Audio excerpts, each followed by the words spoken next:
অসুস্থ হয়ে হাসপাতালে ভর্তি হয়েছেন টলিউডের জনপ্রিয় অভিনেত্রী দর্শনা বণিক। সম্প্রতি কলকাতার বাইপাস সংলগ্ন একটি বেসরকারি হাসপাতালে তাকে ভর্তি করা হয়।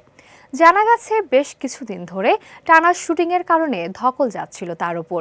এর মাঝেই তীব্র গরমের কারণে জ্বর ও পেটের সংক্রমণে ভুগছিলেন তিনি।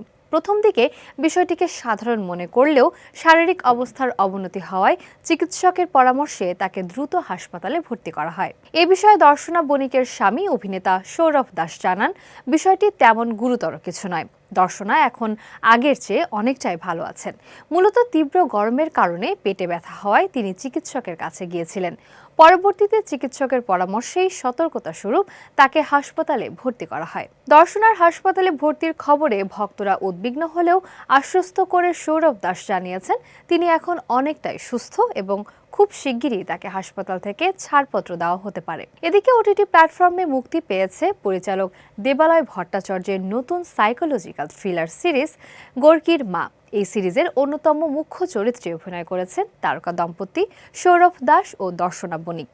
জোজো চলচ্চিত্র দিয়ে রূপালী পর্দায় নাম লেখান দর্শনা বণিক।